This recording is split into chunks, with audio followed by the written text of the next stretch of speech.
नमस्कार दोस्तों, स्वागत है आपका वनडे एग्जाम सेंटर में। दोस्तों, आज की वीडियो में हम लोग बीए फिफ्थ सेमेस्टर हिंदी का जो तीसरा पेपर है, हिंदी का राष्ट्रीय काव्य प्रथम, और जिसका पेपर कोड है HND 303, उसके 50 महत्वपूर्ण बहुविकल्पी प्रश्नों का अध्ययन करेंगे। ये जो 50 प्रश्न यहाँ हमने लिए हुए हैं, आपके तीसरे पेपर के पूरे सिलेबस पर आधारित है।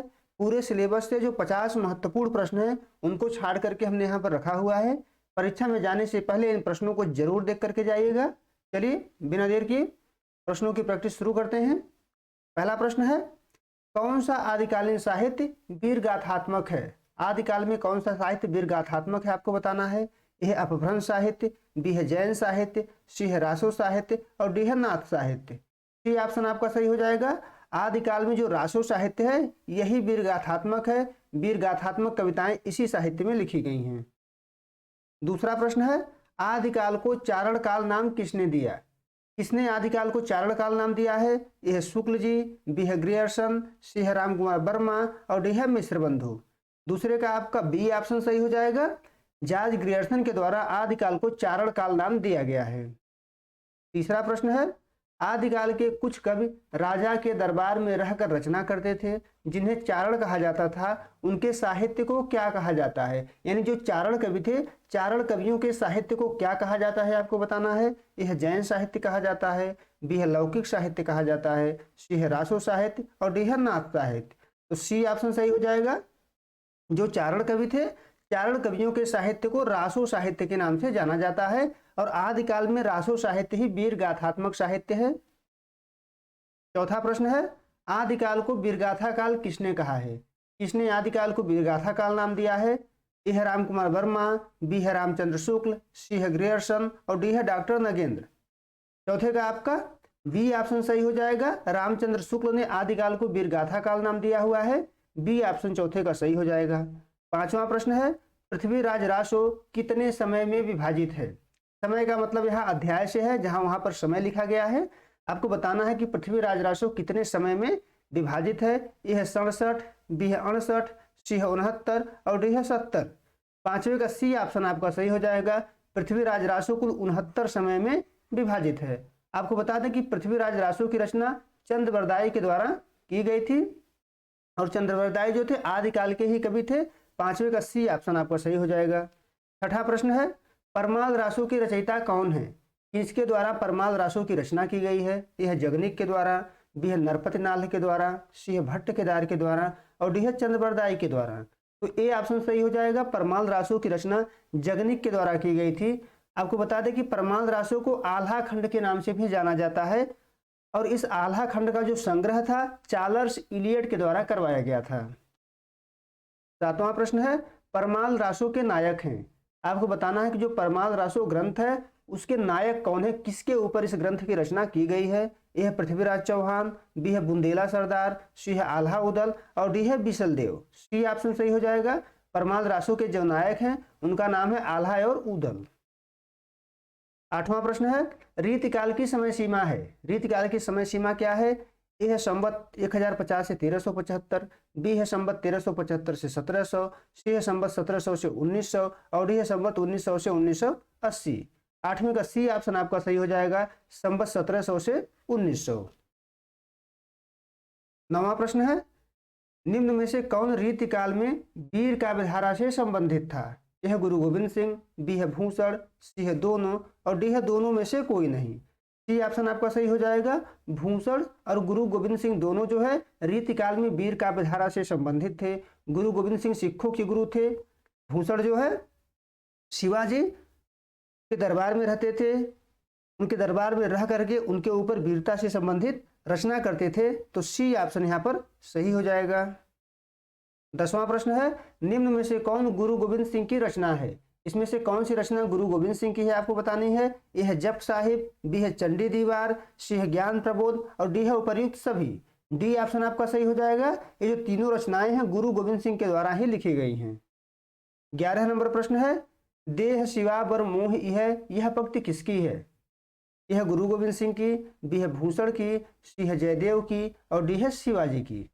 ये ऑप्शन सही हो जाएगा। ये जो पंक्ति है गुरु गोविंद सिंह के द्वारा लिखा गया है और इस पंक्ति में गुरु गोविंद सिंह चंडी देवी की वंदना कर रहे हैं, चंडी देवी की स्तुति कर रहे हैं। देह शिवावर मोही है पंक्ति आपको याद रखना है। 12 नंबर प्रश्न है भूषण का वास्तविक नाम क्या है? भूषण का वास्तविक नाम क्या है आपको बताना है। यह शिवराज भूषण, बी है घनश्याम, सी है मतिराम और डी है बलराम। बी ऑप्शन आपका सही हो जाएगा। भूषण का जो वास्तविक नाम है वह घनश्याम है। आपको बता दें कि भूषण जो है रीतिकाल के वीर काव्यधारा के कवि हैं। इन रीतिकाल में वीरता से संबंधित कविता लिखे जाने वाले में सबसे प्रमुख नाम भूषण का ही है। इनका वास्तविक नाम जो था घनश्याम था। 12 का बी ऑप्शन आपका सही हो जाएगा। 13 नंबर प्रश्न है निम्न में से भूषण की रचना है, इसमें से कौन सी रचना भूषण की है? ए है शिवराज भूषण, बी है शिवा बावनी, सी है छत्रसाल दशक और डी है उपर्युक्त सभी। डी ऑप्शन आपका सही हो जाएगा। ये तीनों रचनाएं भूषण की ही हैं। शिवराज भूषण में उन्होंने शिवाजी की प्रशंसा की है और छत्रसाल दशक में इन्होंने छत्रसाल की प्रशंसा की है। तीनों रचनाएं भूषण की ही हैं। डी ऑप्शन आपका सही हो जाएगा। 14 नंबर प्रश्न है बाण चले ते कुमकुम मानो, मानो कर लीजिएगा यहाँ पर। पंक्ति किसकी है? बाण चले ते कुमकुम मानो पंक्ति किसकी है? ए है चंद्रबरदाई की, बी है भूषण की, सी है गुरु गोविंद सिंह की और डी है जगनिक की। यहाँ पर सी ऑप्शन आपका 14 का सही हो जाएगा। बाण चले ते कुमकुम मानो यह पंक्ति गुरु गोविंद सिंह के द्वारा लिखा गया है। 15 नंबर प्रश्न है निम्न में कौन सुमेलित नहीं है? आपको बताना है कि कौन सुमेलित नहीं है। एक तरफ पंक्ति दिया हुआ है, दूसरे तरफ उस पंक्ति की रचना करने वाले कवि का नाम दिया हुआ है। आपको बताना है कि कौन सा सुमेलित नहीं है। पहली पंक्ति है यो सुन के बतियान तिह की, गुरु गोविंद सिंह की पंक्ति है, सुमेलित है। इंद्रजिमी जंभ पर भूषण की पंक्ति है, यह भी सुमेलित है। दारुण दैत हरनाकुश बिदारिबे को, यह भी भूषण की पंक्ति है, यह भी सुमेलित है। तो डी ऑप्शन आपका सही हो जाएगा। बाने फहराने घराने घंटा गजन के, यह मतिराम की पंक्ति न होकर के यह भी भूषण के द्वारा ही लिखा गया है। तो 15 का डी ऑप्शन आपका सही हो जाएगा। 16 नंबर प्रश्न है भूषण ने किसकी वीरता का वर्णन किया है? भूषण ने किसकी वीरता का वर्णन किया है? ए है छत्रसाल के, बी है शिवाजी के, सी है दोनों के, डी है दोनों में से कोई नहीं। तो 16 का सी ऑप्शन आपका सही हो जाएगा। भूषण ने छत्रसाल और शिवाजी दोनों की वीरता का वर्णन किया हुआ है। 16 का सी ऑप्शन आपका सही हो जाएगा। 17 नंबर प्रश्न है रीतिकाल को श्रृंगार काल किसने कहा है? किसने रीतिकाल को श्रृंगार काल नाम दिया है? ए है ग्रियर्सन ने, बी है रामचंद्र शुक्ल ने, सी है विश्वनाथ प्रसाद मिश्र ने और डी है इनमें से कोई नहीं। 17 का सी ऑप्शन आपका सही हो जाएगा। विश्वनाथ प्रसाद मिश्र ने रीतिकाल को श्रृंगार काल नाम दिया है। 18 नंबर प्रश्न है निम्न में से कौन भारतेंदु युग की समय सीमा है? आपको बताना है कि भारतेंदु युग की समय सीमा कौन है। यह 1850 से 1900, बी है 1857 से 1900, सी है 1900 से 1918, डी है 1918 से 1936। तो ए ऑप्शन आपका सही हो जाएगा। भारतेंदु युग की जो समय सीमा है वह 1850 से लेकर के 1900 ईस्वी तक रही है। 19 नंबर प्रश्न है किसने भारतेंदु युग को पुनर्जागरण काल की संज्ञा दी है? भारतेंदु युग को पुनर्जागरण काल किसने कहा है? ए है भारतेंदु हरिश्चंद्र, बी है डॉक्टर नगेंद्र, सी है रामविलास शर्मा और डी है शुक्ल जी। बी ऑप्शन आपका सही हो जाएगा। डॉक्टर नगेंद्र ने भारतेंदु युग को पुनर्जागरण काल नाम से पुकारा है। तो 19 का बी ऑप्शन आपका सही हो जाएगा। 20वां प्रश्न है महावीर प्रसाद द्विवेदी ने सरस्वती पत्रिका का संपादन कब शुरू किया? ए है 1900 में, बी है 1901, सी है 1902 और डी है 1903। डी ऑप्शन आपका सही हो जाएगा। महावीर प्रसाद द्विवेदी ने सरस्वती पत्रिका का संपादन 1903 ईस्वी में शुरू किया था। आपको बता दें कि जो सरस्वती पत्रिका है इसका प्रकाशन 1900 ईस्वी में शुरू हुआ था, लेकिन तब इसके संपादक थे चिंतामणि घोष। महावीर स्वामी के द्वारा 1903 में इनका संपादन कार्य संभाला गया। 21 नंबर प्रश्न है हिंदी कविता में नवजागरण का प्रवेश किस युग में हुआ है? हिंदी कविता में नवजागरण का प्रवेश किस युग में हुआ? ए है भारतेंदु युग, बी है द्विवेदी युग, सी है छायावाद और डी है प्रगतिवाद। ए ऑप्शन आपका सही हो जाएगा। हिंदी कविता में भारतेंदु युग में नवजागरण का प्रवेश हुआ था। 22 नंबर प्रश्न है निम्न में से कौन द्विवेदी युग के कवि हैं? इसमें से कौन से कवि द्विवेदी युग के हैं? ए है मैथिली शरण गुप्त, बी है हरिऔध, सी है नाथूराम शर्मा शंकर और डी है उपर्युक्त सभी। डी ऑप्शन आपका सही हो जाएगा। तीनों जो कवि हैं वह द्विवेदी युग के ही कवि हैं। आपको बता दें द्विवेदी युग की जो समय सीमा है वह 1900 से लेकर के 1918 ईस्वी तक रही है और तीनों कवि जो है द्विवेदी युग के समय सीमा में ही आते हैं। 23 नंबर प्रश्न है, भारत भारती के रचयिता हैं, किसके द्वारा भारत भारती की रचना की गई है? ए है हरिऔध के द्वारा, बी है मैथिली शरण गुप्त के द्वारा, सी है दिनकर के द्वारा और डी है निराला के द्वारा। यहाँ जो आपका सही उत्तर हो जाएगा ऑप्शन बी, यानी मैथिली शरण गुप्त के द्वारा भारत भारती की रचना की गई थी और गुप्त जी ने इसकी रचना 1912 ईस्वी में की थी। 24 नंबर प्रश्न है, मैथिली शरण गुप्त को राष्ट्र कवि की उपाधि किसने प्रदान की थी? ए है गांधी जी ने, बी है नेहरू ने, सी है महावीर प्रसाद द्विवेदी ने और डी है इनमें से कोई नहीं। ये ऑप्शन सही हो जाएगा। महात्मा गांधी के द्वारा मैथिली शरण गुप्त को राष्ट्र कवि की उपाधि प्रदान की गई थी। महात्मा गांधी जी ने जब गुप्त जी का भारत भारती रचना पढ़ा था, उसी रचना को पढ़ करके गांधी जी ने मैथिली शरण गुप्त को राष्ट्र कवि की उपाधि प्रदान की थी। तो 24 का ए ऑप्शन आपका सही हो जाएगा। 25 नंबर प्रश्न है, हम कौन थे, क्या हो गए और क्या होंगे अभी, आओ विचारें आज मिलकर ये समस्याएं सभी। यह पंक्ति किसकी है?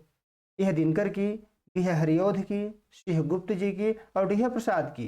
तो मैथिली शरण गुप्त की पंक्ति है, सी ऑप्शन सही हो जाएगा। भारत भारती रचना से ही यह पंक्ति लिया गया है। आपके सिलेबस में जो कविता आर्य लगा हुआ है उस कविता की पहली पंक्ति है यह, हम कौन थे, क्या हो गए और क्या होंगे अभी। तो सी ऑप्शन 25 का सही हो जाएगा।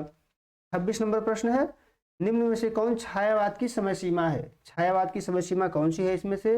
ए है 1850 से 1900, बी है 1900 से 1918, सी है 1918 से 1936, डी है 1936 से 1943। तो 26 का सी ऑप्शन आपका सही हो जाएगा। छायावाद की जो समय सीमा है वह 1918 से 1936 ईस्वी तक रही है। 27 नंबर प्रश्न है, पुष्प की अभिलाषा तथा जवानी कविता के रचयिता हैं, इसके द्वारा पुष्प की अभिलाषा और जवानी कविता की रचना की गई है? ए है माखनलाल चतुर्वेदी, बी है सुभद्रा कुमारी चौहान, सी है राम नरेश त्रिपाठी और डी है इनमें से कोई नहीं। यहाँ 27 का आपका ए ऑप्शन सही हो जाएगा। ये जो दोनों कविता है ये माखनलाल चतुर्वेदी के द्वारा ही लिखा गया है। 28 नंबर प्रश्न है, निम्न में से कौन माखनलाल चतुर्वेदी का उपनाम है? माखनलाल चतुर्वेदी का उपनाम कौन सा है? ए है त्रिशूल, बी है एक भारतीय आत्मा, सी है सुमन और डी है भारती। बी ऑप्शन आपका सही हो जाएगा। माखनलाल चतुर्वेदी का जो उपनाम है एक भारतीय आत्मा के नाम से माखनलाल चतुर्वेदी जाने जाते हैं। 28 का बी ऑप्शन आपका सही हो जाएगा। 29 नंबर प्रश्न है, माखनलाल चतुर्वेदी किस पत्रिका के संपादक थे?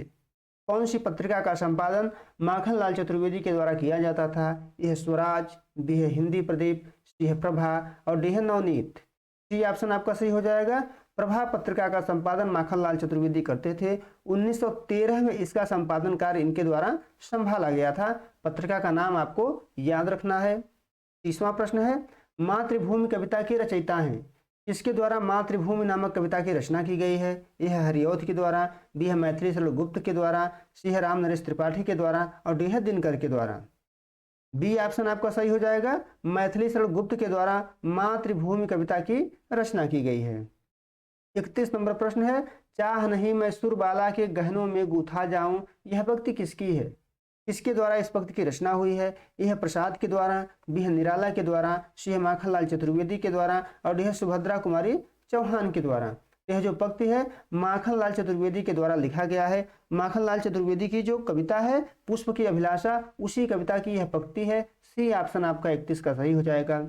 32 नंबर प्रश्न है, झांसी की रानी कविता है, किसकी कविता है आपको बतानी है? यह मैथिली शरण गुप्त की, बी है दिनकर की, सी है सुभद्रा कुमारी चौहान की और डी है राम नरेश त्रिपाठी की। सी ऑप्शन आपका सही हो जाएगा। झांसी की रानी जो कविता है उसकी रचनाकार है सुभद्रा कुमारी चौहान। सी ऑप्शन 32 का सही हो जाएगा। 33 नंबर प्रश्न है, अरे भारत उठ आंखें खोल, यह पंक्ति किसकी है? यह भारतेंदु हरिश्चंद्र की, बी है जयशंकर प्रसाद की, सी है गुप्त जी की और डी है हरिऔध की। 33 का आपका सी ऑप्शन सही हो जाएगा। यह जो पंक्ति है मैथिली शरण गुप्त के द्वारा लिखा गया है। मैथिली शरण गुप्त की कविता का नाम है चेतना और चेतना कविता से ही यह पंक्ति ली गई है। 33 का आपका सी ऑप्शन सही हो जाएगा। 34 नंबर प्रश्न है, निम्न में से कौन सी कविता सुभद्रा कुमारी चौहान की है? इसमें से कौन सी कविता सुभद्रा कुमारी चौहान की है? यह वीरों का कैसा हो बसंत, बी है राखी की लाज, सी है जलियांवाला बाग में बसंत और डी है उपर्युक्त सभी। 34 का डी ऑप्शन सही हो जाएगा, उपर्युक्त सभी। 35 नंबर प्रश्न है, सिंहासन हिल उठे राजवंशों ने भ्रकुटी तानी थी, यह पंक्ति किसकी है? किसके द्वारा इस पंक्ति की रचना की गई है? यह राम नरेश त्रिपाठी के द्वारा, बी है सुभद्रा कुमारी चौहान के द्वारा, सी है दिनकर के द्वारा और डी है माखनलाल चतुर्वेदी के द्वारा। बी ऑप्शन आपका सही हो जाएगा। यह जो पंक्ति है सुभद्रा कुमारी चौहान के द्वारा लिखा गया है और कविता का नाम है झांसी की रानी। झांसी की रानी कविता से यह पंक्ति लिया गया है। 36 नंबर प्रश्न है, मैथिली शरण गुप्त किस नाम से ब्रज भाषा में कविताएं लिखते थे? यह मधुप, बी है ऋषिकेंद्र, सी है कलाधर और डी है झारखंडी। बी ऑप्शन आपका सही हो जाएगा। गुप्त जी ऋषिकेंद्र के नाम से ब्रज भाषा में कविताएं लिखते थे और मधुप उपनाम से उन्होंने बंगला की कविताओं का अनुवाद किया है, तो बी ऑप्शन यहाँ पर आपका सही हो जाएगा। 37 नंबर प्रश्न है, जिसके रज में लोट लोट कर बड़े हुए हैं, यह पंक्ति किसकी है? किसके द्वारा इस पंक्ति की रचना की गई है? यह राम नरेश त्रिपाठी के द्वारा, बी है दिनकर के द्वारा, सी है हरिऔध के द्वारा और डी है मैथिली शरण गुप्त के द्वारा। डी ऑप्शन आपका सही हो जाएगा। मैथिली शरण गुप्त के द्वारा इस पंक्ति की रचना की गई है। मैथिली शरण गुप्त की जो कविता है मातृभूमि, उसी कविता से यह पंक्ति ली गई है। 38 नंबर प्रश्न है, पथिक किसका खंड काव्य है? पथिक जो है किसका खंड काव्य है आपको बताना है। यह माखनलाल चतुर्वेदी, बी है श्याम नारायण पांडे, सी है राम नरेश त्रिपाठी और डी है मैथिली शरण गुप्त। सी ऑप्शन सही हो जाएगा। पथिक जो है राम नरेश त्रिपाठी का खंड काव्य है। 38 का सी ऑप्शन सही हो जाएगा। 39 नंबर प्रश्न है, निम्न में से कौन सी रचना मैथिली शरण गुप्त की है? यह साकेत, बी है द्वापर, सी है यशोधरा और डी है उपर्युक्त सभी। 39 का डी ऑप्शन आपका सही हो जाएगा। साकेत, द्वापर या यशोधरा तीनों जो रचनाएं हैं ये मैथिली शरण गुप्त के द्वारा ही लिखे गए हैं। 40 नंबर प्रश्न है, आर्य कविता के रचयिता कौन है? किसके द्वारा आर्य नामक कविता लिखी गई थी? यह मैथिली शरण गुप्त के द्वारा, बी है हरिऔध के द्वारा, सी है जयशंकर प्रसाद के द्वारा, डी है राम नरेश त्रिपाठी के द्वारा। तो 40 का ए ऑप्शन आपका सही हो जाएगा। आर्य कविता मैथिली शरण गुप्त के द्वारा लिखा गया था। 41 नंबर प्रश्न है, छायावाद स्थूल के प्रति सूक्ष्म का विद्रोह है, यह कथन किसका है? यह नामवर सिंह, बी है नगेंद्र, सी है रामचंद्र शुक्ल और डी है जयशंकर प्रसाद। तो यह कथन है डॉक्टर नगेंद्र का। बी ऑप्शन आपका सही हो जाएगा। 42 नंबर प्रश्न है, निम्न में से कौन सी रचना राम नरेश त्रिपाठी की है? यह मिलन, बी है स्वप्न, सी है मानसी और डी है उपर्युक्त सभी। डी ऑप्शन आपका सही हो जाएगा। यह जो तीनों रचना है राम नरेश त्रिपाठी के द्वारा ही लिखा गया है। 43 नंबर प्रश्न है, वह देश कौन सा है? वह देश कौन सा है, यह कविता किसकी है? यह हरिऔध की, बी है मैथिली शरण गुप्त की, सी है राम नरेश त्रिपाठी की और डी है दिनकर की। सी ऑप्शन आपका सही हो जाएगा। यह जो कविता है राम नरेश त्रिपाठी की कविता है, तो 43 का सी ऑप्शन आपका सही हो जाएगा। 44 नंबर प्रश्न है, माखनलाल चतुर्वेदी को किस रचना पर साहित्य अकादमी पुरस्कार मिला था? साहित्य अकादमी पुरस्कार माखनलाल चतुर्वेदी को किस रचना पर मिला था? यह है हिम किरीटनी, बी है हिम तरंगिणी, सी है समर्पण और डी है माता। 44 का आपका बी ऑप्शन सही हो जाएगा। हिम तरंगिणी पर 1955 ईस्वी में माखनलाल चतुर्वेदी को साहित्य अकादमी पुरस्कार प्रदान किया गया था। 45 नंबर प्रश्न है, घर मेरा है कविता के रचयिता हैं। घर मेरा है कविता आपके सिलेबस में लगा हुआ है, आपको बताना है कि इस कविता के रचयिता कौन है। यह माखनलाल चतुर्वेदी, बी है राम नरेश त्रिपाठी, यह राम नरेश कर लीजिएगा, राम नरेश त्रिपाठी, सी है हरिऔध और डी है इनमें से कोई नहीं। यह जो कविता है 45 का ए ऑप्शन आपका सही हो जाएगा। माखनलाल चतुर्वेदी का कविता है। 45 का ए ऑप्शन सही हो जाएगा। 46 नंबर प्रश्न है, विश्व है असिका नहीं संकल्प का है, यह पंक्ति किसकी है? दिनकर की, राम नरेश त्रिपाठी की, सी है मैथिली शरण गुप्त की और डी है माखनलाल चतुर्वेदी की। डी ऑप्शन आपका सही हो जाएगा। यह जो पंक्ति है माखनलाल चतुर्वेदी के जवानी कविता से लिया गया है। डी ऑप्शन आपका 46 का सही हो जाएगा। 47 नंबर प्रश्न है, मैथिली शरण गुप्त का जन्म कब हुआ था? यह 1864, बी है 1886, सी है 1850 और डी है 1888।